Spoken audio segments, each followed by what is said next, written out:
Whew.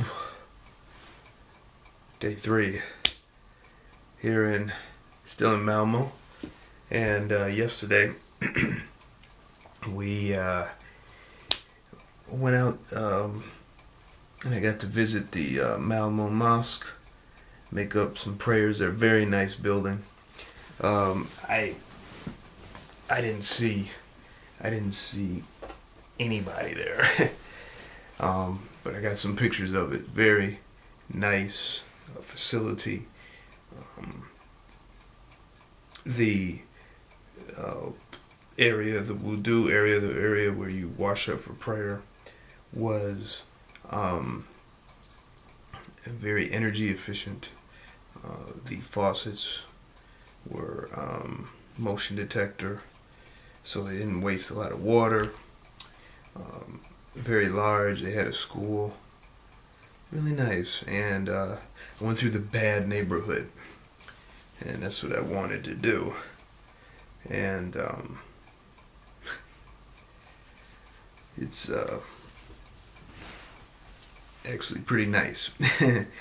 But this is what fear and ignorance breeds. Exaggerations, and exaggerations are the result of adding on to the truth,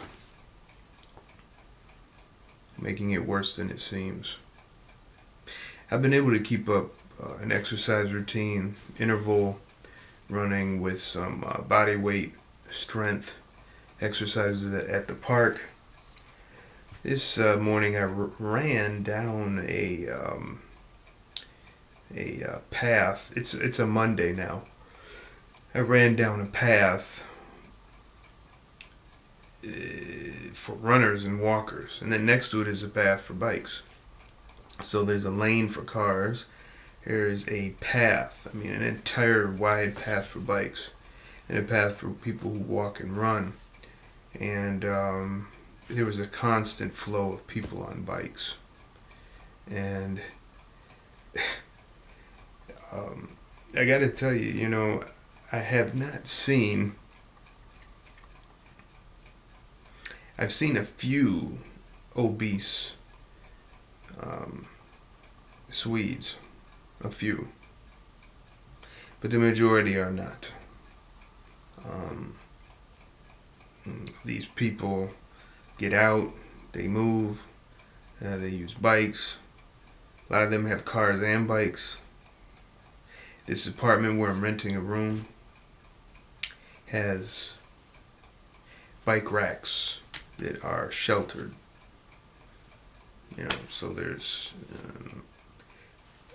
for the whole span of the entire building, inside the courtyard, are bike racks, and they're full. I think you have an assigned space, like every apartment gets a space or something like that. I had and then we went to the Muslim graveyard, and we got to see the grave site. I forgot his name, but he was a Swede of Tunisian origin, and a scholar, a philanthropist, a patron of Afroswedes and immigrant rights activists. So I got a picture of Mr. Diakite with that at that man's memorial grave site. And I met with another Afro-Swedish scholar / activist for like 2 hours, and we're talking about Badin, and we're talking about the graphic novel, and talking about our own backgrounds, and it really looks like I'm building up some really good alliances to get this story out. Excuse me. I'm getting sleep, but I think it's jet lag. Yeah, I got this little headache right here. It comes and goes, especially in the morning when I get up. Um, and I'm very, very enthused. I don't look it because, like I said, I think this is jet lag I'm experiencing. But I'm very enthused about the graphic novel, my story, my art. Um, I really want to give back, and I think I'm doing that. The uh,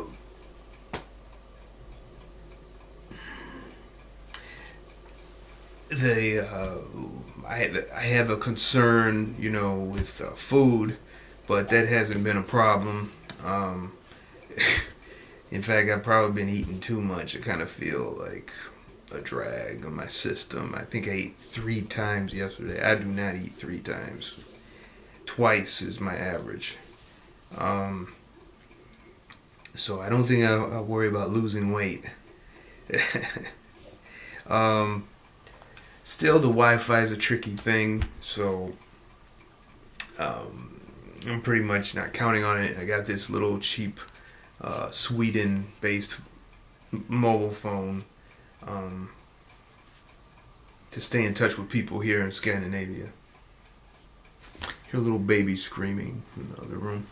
A lot of families here. It's a very, very fascinating place. So I think that's about it, but this is my last full day in Malmö. Tomorrow morning I get on a train for about a 4-hour trip to Stockholm on I guess it's like a bullet type of train. It's very fast. It's a high-speed train. And so Stockholm is the next stop. I'll be in a hotel room with the Wi-Fi, so then I can start uploading these journals and share more of the pictures that I've been able to shoot. Maybe. Because when I'm there's actually a lot of people I have to meet. And or I have to try to meet. And we just don't know. You just never know. Things are constantly changing. But I am looking forward to it. Trying to stay focused and remember that this is a job. This is not a vacation. And I'm not here in Sweden to sightsee, although I do pay attention to where I am. Like to learn. Well, that'll be it for today's report, and we will check in possibly tomorrow. Hey there.